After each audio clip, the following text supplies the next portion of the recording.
ಇನ್ನು ದೆಹಲಿ ಸ್ಫೋಟ ಕೇಸ್ನಲ್ಲಿ ಮತ್ತೊಬ್ಬ ವೈದ್ಯನ ಬಂಧನ ಆಗಿದೆ. ಸಜ್ಜದ್ ಅಹಮದ್ ಮಲ್ಲಾನನ್ನ ಬಂಧಿಸಿದಂತ ಪೊಲೀಸರು. ಜಮ್ಮು ಕಾಶ್ಮೀರ ಪುಲ್ವಾಮಾದಲ್ಲಿ ಡಾಕ್ಟರ್ ಸಜ್ಜದ್ ಅರೆಸ್ಟ್ ಆಗಿರೋದು. ದೆಹಲಿ ಸ್ಫೋಟ ಕೇಸ್ನಲ್ಲಿ ಮತ್ತೊಬ್ಬ ವೈದ್ಯನ ಬಂಧನ ಆಗಿದೆ. ಸಜ್ಜದ್ ಅಹಮದ್ ಮಲ್ಲಾನನ್ನ ಬಂಧಿಸಿದಂತ ಪೊಲೀಸರು.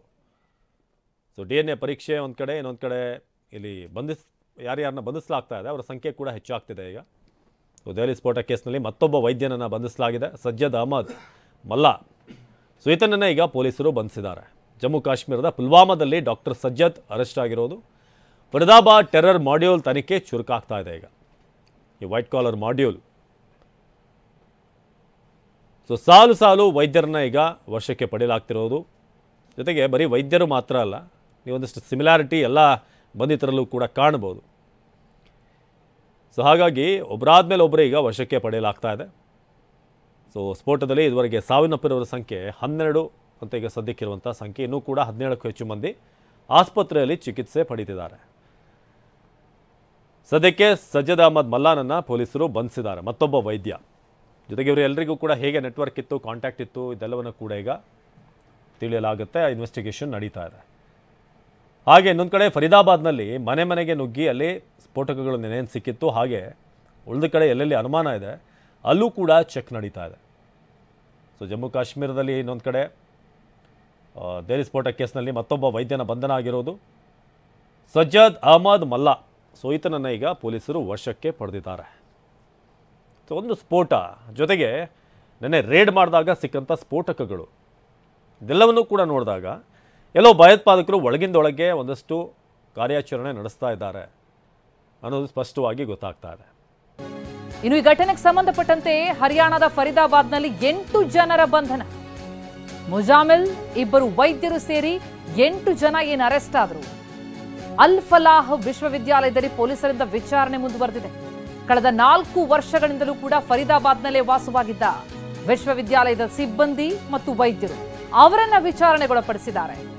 ಜೈಷ್ ಎ ಮೊಹಮ್ಮದ್ ಸಂಘಟನೆ ಜೊತೆ ಇವರೇನಾದರೂ ಸಂಪರ್ಕ ಹೊಂದಿದ್ರ, ಈ ವೈಟ್ ಕಾಲರ್ ಮಾಡ್ಯೂಲ್ ಉಗ್ರ ಕೃತ್ಯದಲ್ಲಿ ಭಾಗಿಯಾಗಿದ್ರ? ಇದನ್ನ ವೈಟ್ ಕಾಲರ್ ಮಾಡ್ಯೂಲ್ ಅಂತಲೇ ಹೆಸರಿಸಲಾಗಿದೆ. ಯಾಕಂದ್ರೆ ಓದಿದ್ದು ಡಾಕ್ಟರ್ ವೃತ್ತಿ, ಆದರೆ ಪ್ರವೃತ್ತಿಯಲ್ಲಿ ಉಗ್ರ ಕೃತ್ಯ.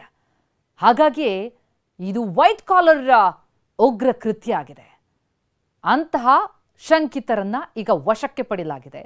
ಅದರಲ್ಲೂ ಕಳೆದ 4 ವರ್ಷಗಳಿಂದಲೂ ಫರೀದಾಬಾದ್ನಲ್ಲಿ ವಾಸವಾಗಿದ್ದ ವಿಶ್ವವಿದ್ಯಾಲಯದ ಸಿಬ್ಬಂದಿ ಮತ್ತು ವೈದ್ಯರನ್ನ ವಿಚಾರಣೆಗೊಳಪಡಿಸಿದ್ದಾರೆ. ವೃತ್ತಿಯಲ್ಲಿ ವೈದ್ಯೆ, ಪ್ರವೃತ್ತಿಯಲ್ಲಿ ಭಯೋತ್ಪಾದಕಿನ. ಜೈಷ್ ಉಗ್ರ ಸಂಘಟನೆಗೆ ಲಿಂಕ್ ಇದ್ದ ಡಾಕ್ಟರ್ ಶಹೀನ್ಲನ್ನ ಅರೆಸ್ಟ್ ಮಾಡಿದ್ದಾರೆ.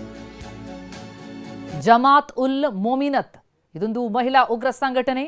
ಪಾಕಿಸ್ತಾನದಲ್ಲಿ ಆಕ್ಟಿವ್ ಆಗಿರುವಂತಹ ಮಹಿಳಾ ವಿಂಗ್ ಇದು. ಮಸೂದ್ ಅಜರ್ ಸಹೋದರಿ ಈ ಮಹಿಳಾ ವಿಂಗ್ನ ಮುಖ್ಯಸ್ಥೆ. ಸಾದಿಯಾ ಅಜರ್ ನೇತೃತ್ವದ ಟೀಮ್ ಇದು, ಜೈಷ್ ಮಹಿಳಾ ವಿಂಗ್. ಸಾದಿಯಾ ಪತಿ ಕಂದಹಾರ್ ವಿಮಾನ ಹೈಜಾಕ್ ಪ್ರಕರಣ ಆಗಿತ್ತಲ್ಲ, ಅದರಲ್ಲಿ ಪಾತ್ರ ವಹಿಸಿದ್ದ.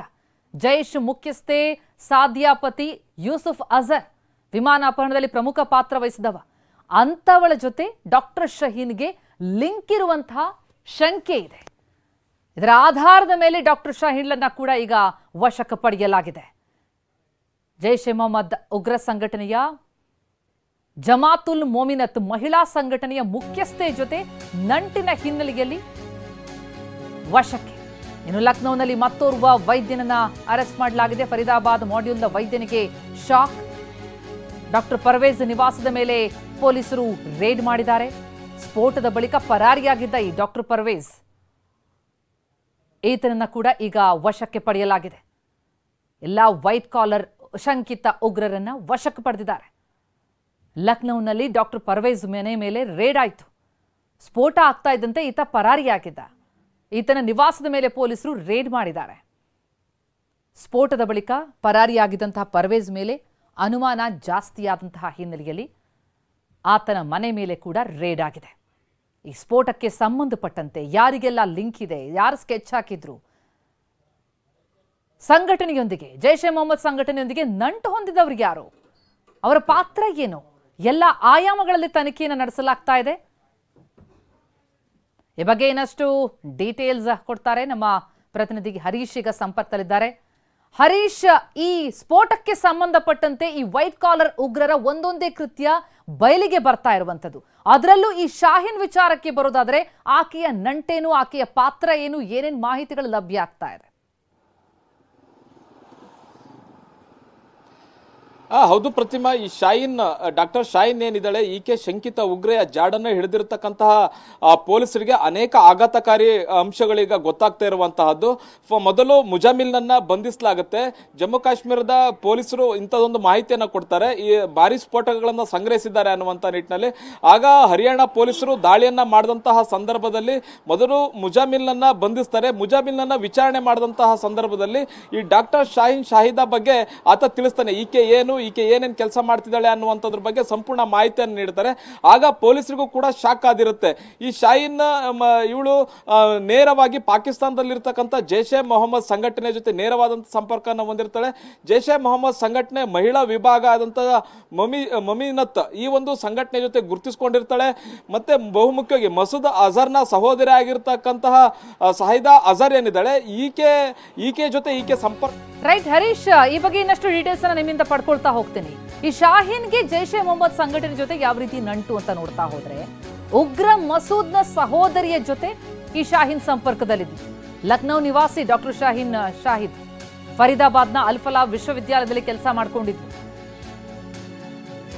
ತಮ್ಮ ಕಾರಿನಲ್ಲೇ AK-47 ಸಾಗಾಟ ಮಾಡ್ತಾ ಇದ್ದಂತಹ ಆರೋಪ ಈಕೆ ಮೇಲೆ.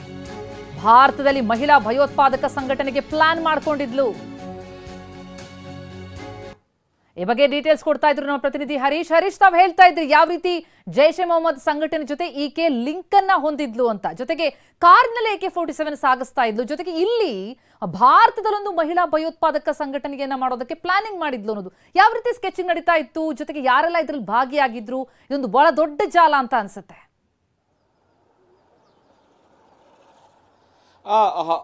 ಹೌದು ಪ್ರತಿಮಾ, ಮುಖ್ಯವಾಗಿ ಹರಿಯಾಣ ಪೊಲೀಸರು ದಾಳಿ ಮಾಡಿದಂತ ಸಂದರ್ಭದಲ್ಲಿ ಡಾಕ್ಟರ್ ಮುಜಾಮಿಲ್ನ ನಿವಾಸದ ಮೇಲೆ ದಾಳಿಯನ್ನ ಮಾಡ್ತಾರೆ. ಅಲ್ಲಿ ಅವರಿಗೆ ಭಾರಿ ಪ್ರಮಾಣದಲ್ಲಿ ಸ್ಫೋಟಕ ಸಿಗುತ್ತೆ. ಆತನನ್ನ ವಿಚಾರಣೆ ಮಾಡಿದಂತಹ ಸಂದರ್ಭದಲ್ಲಿ ಜಾಲ ಗೊತ್ತಾಗುತ್ತೆ, ಈತನ ಹಿಂದಿರ್ತಕ್ಕಂಥವ್ರು ಯಾರು, ಈತ ಯಾರ್ಯಾರಿಗೆ ಶಸ್ತ್ರಾಸ್ತ್ರಗಳನ್ನ ಕೊಡ್ತಾ ಇದ್ದ ಎಲ್ಲವೂ ಕೂಡ ಗೊತ್ತಾಗುತ್ತೆ. ಆಗ ಪತ್ತೆ ಆಗಿದ್ದಂತಹದ್ದೇ ಡಾಕ್ಟರ್ ಶಾಹೀನ್ ಶಾಹಿದಾ. ಈಕೆಯ ಬಗ್ಗೆ ವಿಚಾರಗಳನ್ನ ಕೇಳಿದಂತ ಸಂದರ್ಭದಲ್ಲಿ ಪೊಲೀಸರು ಕೂಡ ಬೆಚ್ಚಿ ಬೀಳ್ತಾರೆ ಈಕೆ ನೆಟ್ವರ್ಕ್ ಅನ್ನ ನೋಡಿ. ಯಾಕಂದ್ರೆ ಜೈಷೆ ಮೊಹಮ್ಮದ್ ಸಂಘಟನೆ ಮಹಿಳಾ ವಿಭಾಗ ಆಗಿರ್ತಕ್ಕಂತಹ ಮಮೀನತ್ ಏನ್ ಸಂಘಟನೆ ಏನಿದೆ ಇದರ ಮುಖ್ಯಸ್ಥೆಯಾಗಿ ಭಾರತದಲ್ಲಿ ಇರಬೇಕು, ಮತ್ತೆ ಇದಕ್ಕೆ ಒಂದಷ್ಟು ನೇಮಕಾತಿಗಳನ್ನು ಕೂಡ ಈಕೆ ಮಾಡ್ಕೊಳ್ತಿದ್ಲು ಅನ್ನುವಂಥದ್ದು ಗೊತ್ತಾಗ್ತಾ ಇದೆ. ಒಂದಷ್ಟು ಯುವತಿಯರನ್ನ ಸಂಪರ್ಕವನ್ನ ಮಾಡಿ ಕಾಲೇಜಿಗೆ ಬರ್ತಕ್ಕಂಥ ವಿದ್ಯಾರ್ಥಿನಿಯರಿಗೆ ಪಾಠ ಮಾಡುವ ನೆಪದಲ್ಲಿ ಈಕೆ ಒಂದಷ್ಟು ಮೂಲಭೂತವಾದವನ್ನ ತುಂಬ್ತಾ ಇದ್ಲು, ಜೊತೆಗೆ ದುಷ್ಕೃತ್ಯಗಳಿಗೆ ಪ್ರೇರೇಪಣೆಯನ್ನ ನೀಡ್ತಾ ಇದ್ಲು ಅನ್ನುವಂಥದ್ದು ಗೊತ್ತಾಗ್ತಾ ಇದೆ. ಮತ್ತೆ ಇವಳು ಅಕ್ರಮವಾಗಿ ಶಸ್ತ್ರಾಸ್ತ್ರಗಳನ್ನು ಕೂಡ ಸಂಗ್ರಹಿಸಿ ಇಟ್ಕೊಂಡಿದ್ಲು ಅನ್ನುವಂಥದ್ದು ಗೊತ್ತಾಗ್ತಾ ಇದೆ. AK-47 ಗನ್ ಅನ್ನ ಈಕೆ ಕಾರ್ನಲ್ಲಿ ಇಟ್ಕೊಂಡಿದ್ಲು ಅನ್ನುವಂತಹದ್ದು ಈಗ ಪೊಲೀಸರ ತನಿಖೆಯಿಂದ ಗೊತ್ತಾಗ್ತಾ ಇದೆ. ಇವಳು ಜೈಷೆ ಮೊಹಮ್ಮದ್ ಸಂಘಟನೆಯ ಮಹಿಳಾ ವಿಭಾಗವನ್ನ ಭಾರತದಲ್ಲಿ ಸ್ಥಾಪನೆಯನ್ನ ಮಾಡಬೇಕು, ನೇಮಕಾತಿಯನ್ನ ಮಾಡ್ಕೊಳ್ಬೇಕು, ತರಬೇತಿಯನ್ನ ಕೊಡಬೇಕು ಅನ್ನುವಂತ ನಿಟ್ಟಿನಲ್ಲಿ ಇವಳು ಪ್ಲಾನ್ ಅನ್ನ ಮಾಡ್ಕೊಂಡಿರ್ತಾಳೆ. ಇವಳು ಸಂಪರ್ಕವನ್ನ ಮಾಡಿದಂತದ್ದು ಜೈಷೆ ಮೊಹಮ್ಮದ್ ಸಂಘಟನೆಯ ಮುಖ್ಯಸ್ಥನಾಗಿರ್ತಕ್ಕಂಥ ಮಸೂದ್ ಅಜರ್ ಸಹೋದರಿಯನ್ನ ಸಂಪರ್ಕವನ್ನ ಮಾಡಿ ಅಲ್ಲಿಂದ ಸಂಪರ್ಕವನ್ನ ಸಾಧಿಸಿ ಇಲ್ಲಿ ಜೈಷೆ ಮೊಹಮ್ಮದ್ ಸಂಘಟನೆ ಮಹಿಳಾ ವಿಭಾಗವನ್ನ ಭಾರತದಲ್ಲಿ ಸ್ಥಾಪನೆ ಮಾಡಲಿಕ್ಕೆ ಎಲ್ಲ ರೀತಿಯಂತ ಪ್ಲಾನ್ ಅನ್ನ ಮಾಡ್ಕೊಂಡಿರ್ತಾಳೆ. ಇವಳು ಮುಖ್ಯವಾಗಿ ಲಕ್ನೋ ಮೂಲದವಳು. ಇವಳ ಜೊತೆಗೆ ಡಾಕ್ಟರ್ ಆದಿಲ್ ಕೂಡ ಕೆಲಸವನ್ನ ಮಾಡ್ತಿರ್ತಾರೆ, ಡಾಕ್ಟರ್ ಅನ್ಸಾರಿ ಕೂಡ ಇವಳ ಜೊತೆ ಕೆಲಸ ಮಾಡ್ತಿರ್ತಾರೆ ಅನ್ನುವಂತಹ ಮಾಹಿತಿ ಕೂಡ ಸಿಗ್ತಾ ಇದೆ. ಮುಜಾಮಿಲ್ನನ್ನ ವಿಚಾರಣೆ ಮಾಡಿದಂತ ಸಂದರ್ಭದಲ್ಲಿ ಈಕೆಯ ಭಯಾನಕ ರಹಸ್ಯಗಳು ಗೊತ್ತಾಗ್ತಾ ಹೋಗುತ್ತೆ. ಇವರೆಲ್ಲರೂ ಕೂಡ ಡಾಕ್ಟರ್ಗಳು. ಇವರ ಕಾಲೇಜಿಗೆ ಇವರ ವಿಶ್ವವಿದ್ಯಾಲಯಕ್ಕೆ ಬರ್ತಕ್ಕಂತಹ ಎಲ್ಲ ವಿದ್ಯಾರ್ಥಿಗಳಿಗೆ ಇವರು ಯಾವ ರೀತಿಯಾದಂತಹ ಪಾಠವನ್ನ ಮಾಡ್ತಿದ್ರು, ಯಾವ ರೀತಿಯಾದ ಮೂಲಭೂತವಾದವನ್ನ ಹರಡ್ತಾ ಇದ್ರು ಅನ್ನುವಂತಹದ್ದು ಇವರೆಲ್ಲ ಚಟುವಟಿಕೆಗಳಿಂದ ಗೊತ್ತಾಗ್ತಾ ಹೋಗುತ್ತೆ. ಪ್ರತಿಮಾ, ಥ್ಯಾಂಕ್ ಯು ಹರೀಶ್ ತಮ್ಮೆಲ್ಲ ಮಾಹಿತಿಗೆ.